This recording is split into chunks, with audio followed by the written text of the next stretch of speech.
Under the harsh African sun, the rhythm of life and death was about to collide in a way that no one could have expected. It wasn't a battle between a predator and prey that one would anticipate on the savannah. No, this was something far more dramatic. Imagine this: a small zebra foe, barely a few weeks old, struggling in the grasp of a creature as old as time itself, a massive African rock python. But the real twist, the real shock, was that the predator wasn't the only danger this foe had to face. Something even more terrifying was about to enter the scene, turning this seemingly tragic moment into a story that would challenge everything we thought we knew about survival. The savannah was silent. Under the vast, unfiltered light of the African sun, a quiet drama was unfolding. Nestled among sparse acacia trees, their umbrella-like canopies providing only the faintest shade, the scene was almost peaceful. The soft green grass swayed gently in the wind, a stark contrast to the violence about to erupt. In this peaceful corner, a baby zebra, a foe no older than a few weeks, was caught in a battle for survival it had no chance of winning. The foe had been tragically separated from its herd, a fate no young animal should ever have to endure. Its black and white stripes, designed for camouflage within the crowded herd, were now nothing more than a stark beacon for predators. Alone and vulnerable, it was the perfect target for an ancient creature that had perfected the art of the hunt, the African rock python. The python, a massive serpent whose muscular coils seemed to go on forever, had wrapped tightly around the foe's fragile body. Every heaving breath the foe took only made the serpent's grip tighten. There was no escape. The foe's desperate struggles grew weaker, the primal fear visible in its wide, dark eyes. It was a scene of raw, brutal nature, one we rarely get to witness up close.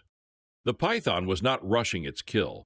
This was not a predator in a hurry. It was a slow, deliberate engine of destruction, a reminder that life in the wild is often a cruel and unrelenting force. The foe's terror was palpable, but in this wild world there was no mercy.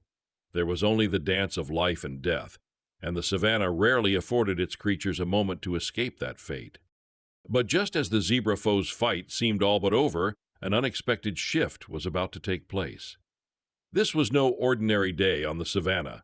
The very laws of nature were about to be challenged. The first sign came quietly, in the heat waves rising from the ground. From the horizon there was a movement, unmistakable and heavy. The forms slowly shimmered in the heat haze, then sharpened into 5 distinct silhouettes. The golden manes of 5 male lions caught the sunlight, like crowns upon their heads, their power and grace undeniable. The lions moved with fluidity, like shadows among the low green grass. But this wasn't a random pride. This was a coalition, 5 brothers bound by blood and strength.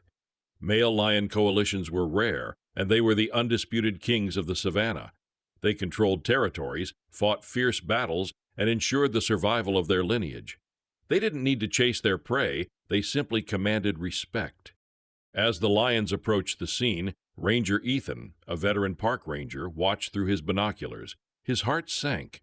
The foe's fate had just gone from tragic to horrific. A python was one thing, but a coalition of 5 hungry male lions? That was a death sentence. He watched in disbelief as the lions closed the distance, their movements synchronized, purposeful. And yet, something strange was happening. The lions didn't pounce. They didn't charge at the zebra foe. Instead, they circled the scene, their amber eyes fixed not on the zebra, but on the python. There was no immediate rush to attack, no roar of triumph. The lions were watching, not with hunger, but with something else entirely. Why were they hesitating? To an observer, it was as if the lions were calculating something. Their gaze was not one of simple predatory hunger. It was strategic, analytical, as though they were waiting for the right moment to strike. This was no ordinary predation. The foe, the python, the lions, it was as though the savannah itself had been turned upside down. The tension in the air was palpable. The lions were still. They watched the foe and the python not as potential meals, but as pieces on a much larger, more complex chessboard. They waited, their eyes gleaming, their tails twitching with silent intensity. And just when it seemed like nature's script was about to be completed, when the foe's struggles were almost over and the predator's grip was too strong, the impossible happened. The lions moved. The silence that hung in the air was shattered by the low, rumbling growl of the led lion. It was not a growl aimed at the zebra foe, nor at the helpless python. No, it was a sound of challenge, a warning directed straight at the snake. The sudden break in the tension was enough to make the air crackle with anticipation. The python's coils tightened around the foe, its muscles squeezing with deadly force. But the growl was a signal. The coalition of lions, no longer content to watch, moved into action. The first lion darted forward, its massive paws like hammers, striking the python's thick muscular body. It wasn't a killing blow, not yet. It was a calculated slap, a slap that sent shock waves through the serpent's hold. The python recoiled, momentarily startled by the lion's audacity. It loosened its grip just for a fraction of a second, but that was enough. Before the python could recover, another lion, larger, more experienced, lunged at the tail of the massive serpent. Its powerful jaws clamped down, biting and pulling with all the force it could muster. The python, realizing that it was being assaulted from both ends, writhed and thrashed in an attempt to escape. But the lions were relentless. Each of the 5 males had a role to play. While 2 lions physically engaged the python, the other 3 took positions around the scene, their amber eyes constantly scanning the perimeter. Their growls reverberated through the grass, adding a layer of menace to the already chaotic spectacle. The ground beneath them seemed to vibrate with the power of their movements. But something about the way the lions worked together was different. They were not attacking with the primal hunger typically seen when they corner prey. No, these lions were not hunting. They were harassing. They were applying pressure, not to kill, but to push the python into submission. The foe, trapped in the center of this storm, had no idea what to make of the scene unfolding around it. The pressure around its ribs, once the python's unyielding grip, loosened as the lion's attack caused the serpent to unravel. The foe, trembling with exhaustion and fear, was caught in a whirlwind of chaotic sounds. The growls of lions, the hiss of the python, and the frantic beating of its own heart. And then, just when it seemed the world had come to an explosive climax, the python gave up. The massive serpent, now under the relentless assault of 5 apex predators, had no choice but to slither away into the safety of the underbrush. The tension that had built over the past few moments dissolved in an instant, leaving behind a bewildered, exhausted zebra foe and 5 victorious lions. But the story didn't end there.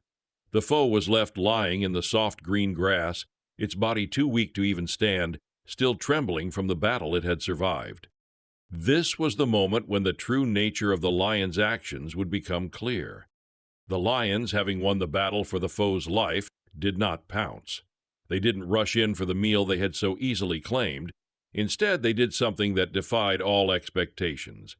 The lead lion, the one who had initiated the confrontation, moved slowly toward the foe. It lowered its massive head, its amber eyes locking with the tiny creature. But it wasn't to take the zebra's life. It was to protect it. One by one, the 5 male lions positioned themselves around the foe. They formed a loose, protective circle.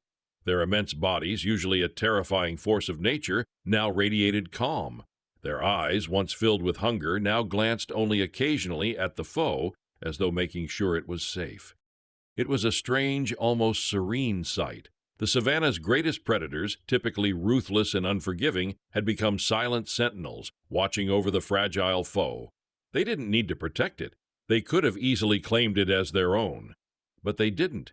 Instead, they chose to guard it, their massive bodies lying peacefully around the foe. Ranger Ethan, observing the entire spectacle from his vantage point, was stunned. His decades of experience in the wild had taught him many things, but this was something he had never seen before.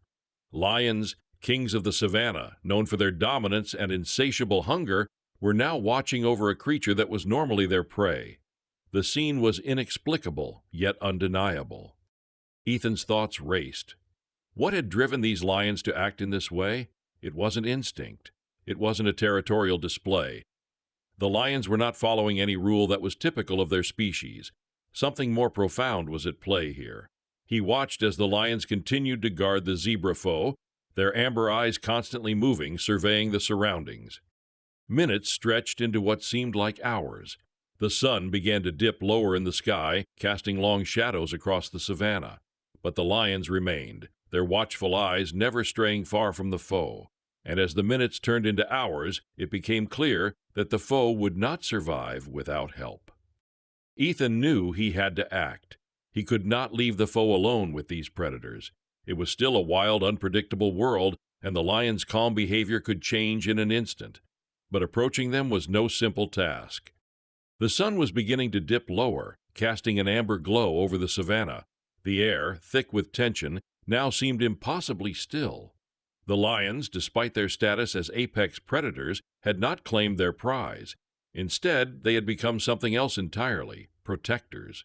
A strange, almost unnatural silence filled the air as the lions continued to guard the vulnerable zebra foe lying on the soft green grass. Ranger Ethan, still hidden in his vehicle, couldn't tear his eyes away from the scene unfolding in front of him. For over 2 decades he had worked on this land, seen countless predator-prey encounters, and even witnessed the savagery of nature at its most brutal. But this was something else entirely.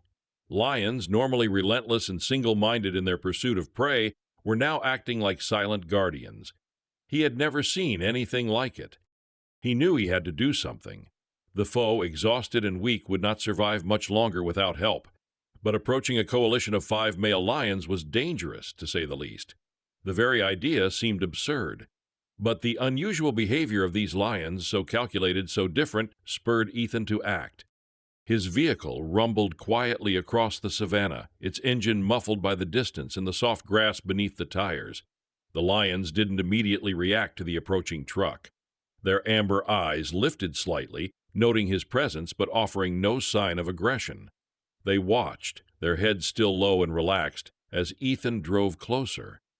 He knew he was taking a tremendous risk, but something told him that these lions were not acting in the way they should have. There was a trust that had formed, however inexplicable. Ethan pulled the truck to a stop, keeping a respectful distance from the lions. He slowly stepped out of the vehicle, speaking in a low, calm voice as he moved.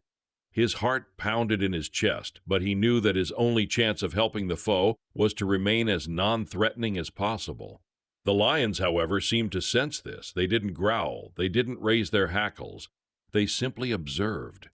He walked slowly, cautiously toward the foe, keeping his eyes on the lions.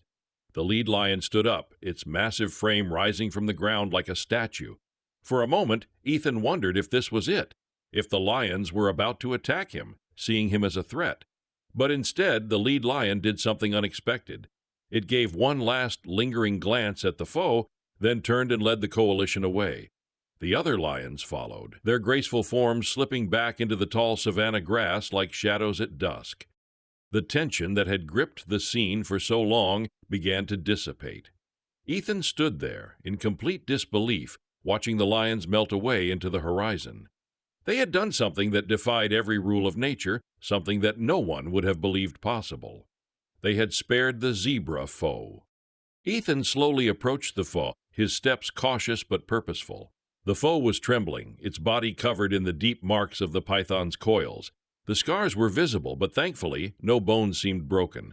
The foe's breath was slow, labored, but it was alive. This was a moment of pure, unadulterated wonder. Ranger Ethan, who had spent his life studying the animals of the savannah, had just witnessed a miracle. Not because a creature had been saved, but because he had seen something that no one could have predicted. A profound act of empathy, strategy, and something almost akin to compassion, coming from 5 apex predators who, by all rights, should have claimed the zebra as their meal. Ethan carefully checked the foe's wounds. There was no immediate danger, but it was clear that the foe would need help. He worked quickly, applying basic first aid to ease the foe's pain and give it a fighting chance. It would take time for the foe to regain its strength, but with help, it had a shot at survival. Ethan gently guided the foe toward his vehicle, watching as the small creature stumbled weakly. It was still too weak to walk on its own, but it was alive, and that was a victory in itself. Ethan drove the foe to a safe area on the plains where its herd was grazing. It wasn't long before the foe spotted its family. The reunion, though quiet, was an emotional one. The foe's mother, who had surely been searching for it, immediately nudged the young zebra, guiding it gently into the fold of the herd. The other zebras didn't seem to question the foe's return. There was no hesitation, only the quiet acceptance of the family bond. As the dust settled and the last of the lions faded into the distance, Ethan watched the foe rejoin the safety of its herd. The lions had not only spared the foe, they had offered a kind of protection that no one would have expected. Their actions had rewritten the rules of nature, turning what should have been a brutal, unforgiving encounter into a miraculous act of survival. Ethan knew that this story would remain with him forever. He had witnessed something that few had ever seen, a profound demonstration that survival in the wild isn't always about the strongest or the most ruthless. It can also be about something far more complex. The lions had not just saved the foe's life, they had shown the world that even the most powerful predators could make a choice that defied the cold, brutal rules of nature. It was a reminder that the wild is not just about instincts and dominance. It's a place of connections, alliances, and behaviors that go beyond what we understand. This encounter, this miracle on the savannah, had rewritten the rules, and as Ethan drove away, he knew that the world had just been reminded that sometimes kindness and protection can come from the most unexpected sources.